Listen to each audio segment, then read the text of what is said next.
আজকে আমরা নতুন একটি পর্ব নিয়ে, নতুন একটি আলোচনা নিয়ে প্রাসঙ্গিকভাবে যেসব কর্মকাণ্ডগুলো চলছে সেই ধরনের কিছু তথ্য নিয়ে আমরা চলে এলাম। তো রীতিমতো এখন আমাদের দুর্গাপুজো গেল, আবার আসছে কিন্তু আমাদের আগাম লক্ষ্মী পুজো। তো সেই লক্ষ্মী পুজো নিয়ে আজকে আমরা আলোচনা করব।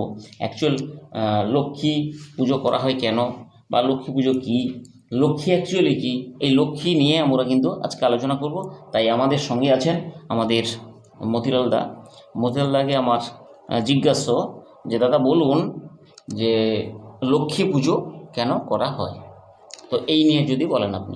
নমস্কার, বিজ্ঞান বার্তা চ্যানেলে সবাইকে স্বাগত। খুব একটা ভালো প্রশ্ন। এই সমস্ত প্রশ্নগুলো প্রতি বছরই আমাদের সম্মুখে আসে যায়।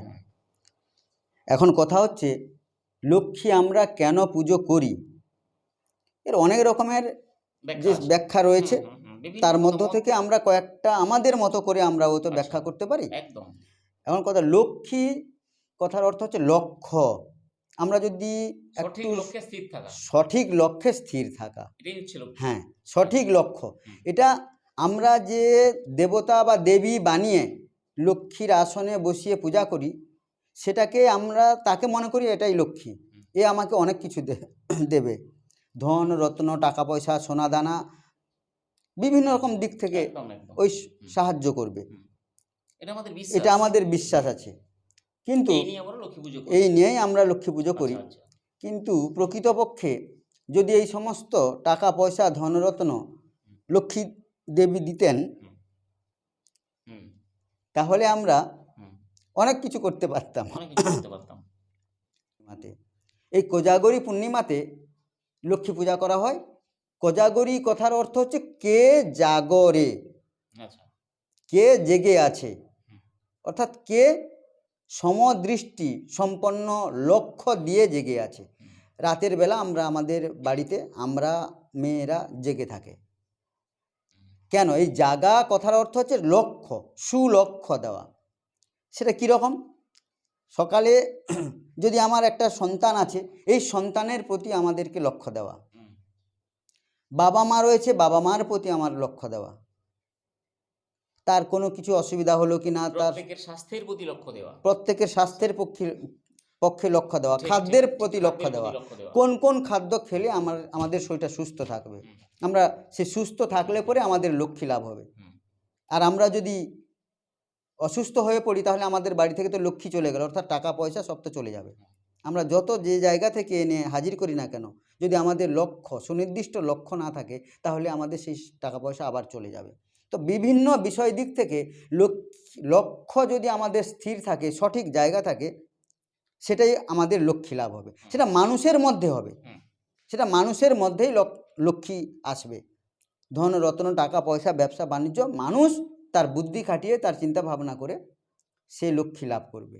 এইভাবে আমরা কিন্তু প্রতি বছর লক্ষ্মী পুজো করে থাকি। এই ভাবনা আমাদের। আমরা তো মেয়েকে বুঝি, হ্যাঁ, মানে নারী জাতিকে তো আমরা লক্ষ্মী হিসেবে বুঝি। হ্যাঁ, তো সেই হিসেবে আমি বলবো যে এই যে আপনি বললেন না, যে নারী জাতির প্রতি যদি, বা নারী জাতি যদি শ্রদ্ধার সাথে একই লক্ষ্যে, মানে সন্তানের প্রতি লক্ষ্য দৃষ্টি, স্বামীর প্রতি লক্ষ্য দৃষ্টি, মা বাবার প্রতি লক্ষ্য দৃষ্টি, প্রত্যেকের প্রতি যদি সঠিক লক্ষ্যে যদি স্থির মতো যদি তার মতো কাজ করে, তখন তাকে আমরা লক্ষ্মী হিসেবে গ্রহণ করতে পারি। তার চিন্তা ভাবনা, তার মনোবৃত্তি, তার কথাবার্তা, তার জ্ঞান, তার বুদ্ধি, তাই তো? অবশ্যই অবশ্যই, হ্যাঁ হ্যাঁ, তো আমরা লক্ষ্মী হিসেবে আমরা গ্রহণ করতে পারি। এটাই অবশ্যই, এটাই কথাটা একদম যুক্তিসঙ্গত রয়েছে। তো আমি যে কথাটা বলতে চাইছি, যে তাহলে আমরা নারী জাতির প্রতি আমরা এই শ্রদ্ধাশীল, যদি তারা এইভাবে করেন। হ্যাঁ, নারী জাতির প্রতি শ্রদ্ধাশীল হতে হবে। নারীদের চতুর্দিক থেকে লক্ষ্য যেন সুলক্ষ্য থাকে, এবং আমাদের প্রত্যেকে, এটা কোনো নারী পুরুষ এটা ব্যতীত নয়, সবাইকে, যে সমস্ত পুরুষের এই লক্ষ্যগুলোও থাকে, তারাই লক্ষ্মী। সব দিক থেকে যে সমস্ত পুরুষেরও এই সমস্ত দিকে লক্ষ্য থাকে, সেই তারাই লক্ষ্মী। এখন লক্ষ্মী মানে শুধু মেয়েদের বোঝাবে, ছেলেদের বোঝাবে না, এটা নয়।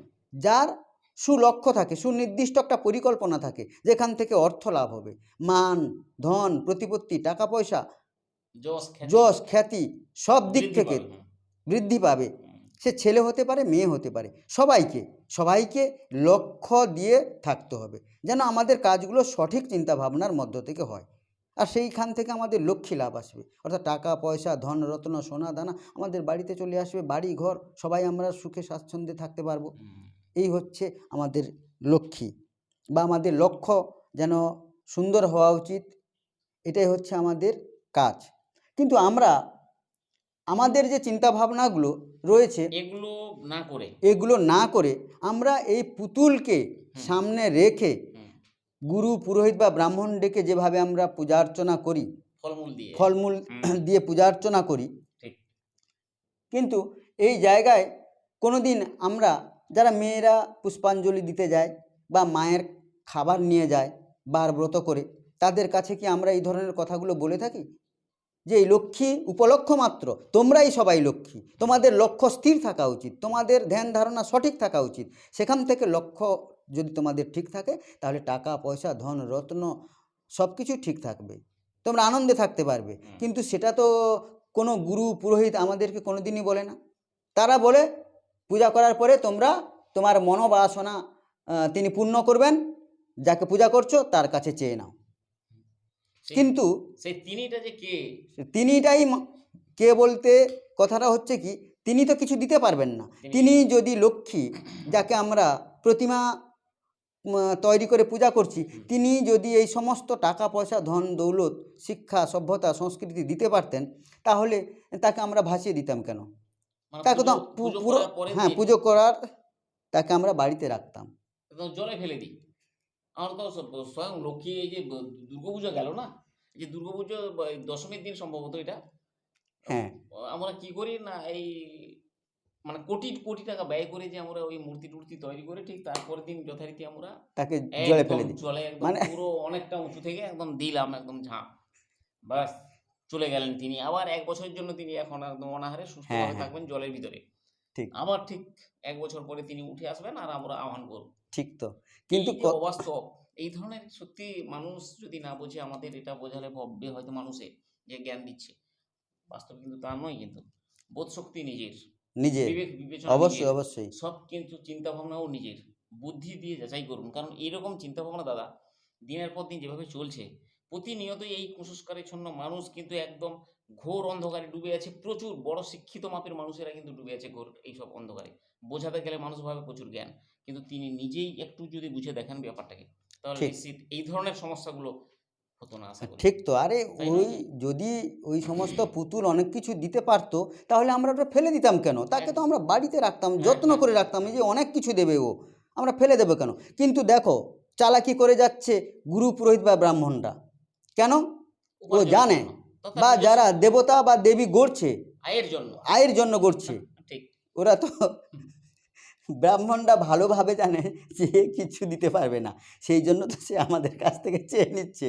আরে ওরা তো বাকি কর্ম করে না। হ্যাঁ, আর ও যদি দেবতা মানে জন্ম থেকে মৃত্যু থেকে ওর সাধ্য শান্তি থেকে ও শেষ করে দেয়।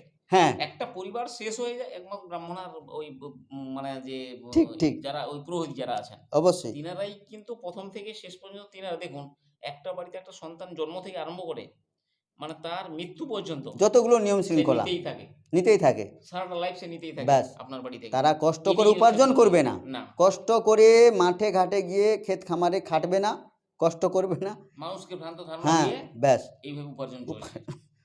তো আজকে হোক, ঠিক আছে, লক্ষ্মী পুজো নিয়ে আজকে যে কথাটা হলো, তো আমাদের লক্ষ্মী কথার অর্থ হচ্ছে লক্ষ্য দৃষ্টি, সঠিক লক্ষ্যে আমাদের পৌঁছানো, সঠিক চিন্তা ভাবনার দিকে আপনারা এগিয়ে যান, দেখবেন আপনাদেরই লক্ষ্মী লাভ হবে।